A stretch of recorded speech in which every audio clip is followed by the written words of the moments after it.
They say bad news comes in threes.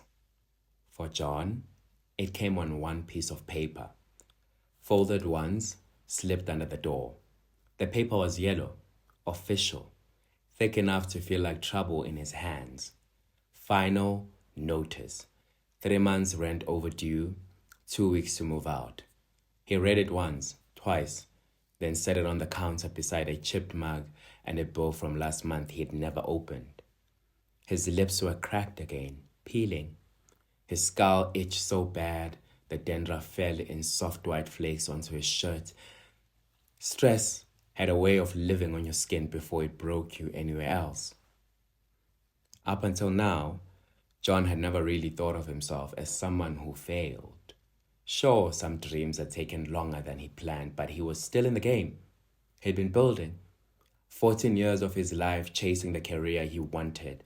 Late nights, early mornings, working for free because it would pay off. But this was not supposed to happen. Jobless, single, broke, poor. He'd never pictured himself as part of the high unemployment statistics they threw around on the evening news. That was for other people, people who didn't have the skills or the drive or the plan, and yet, here he was. Lately, it felt harder to breathe, harder to accept the shape his life had taken. His own reflection in the mirror looked less and less like someone worth rooting for. He was so disappointed in himself. He wasn't close to his family.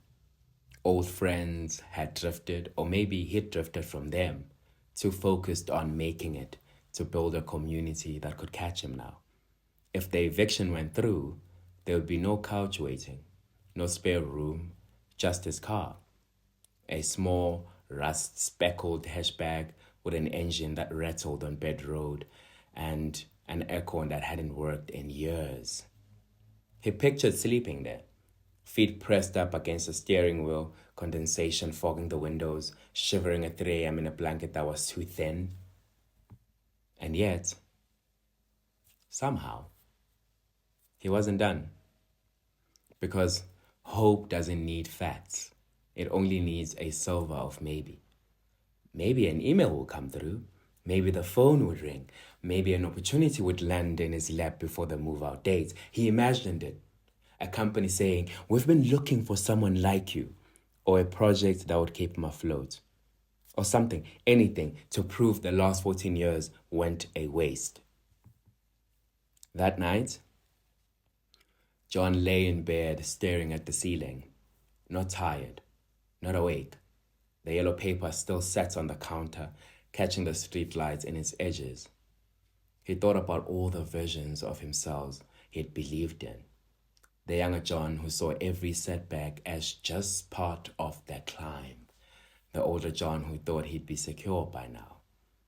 They would both be shocked to see him here. He could feel the weight of it pressing into his chest. Not just the debt, not just the eviction, but the knowledge that this was his life now. Or maybe just for now.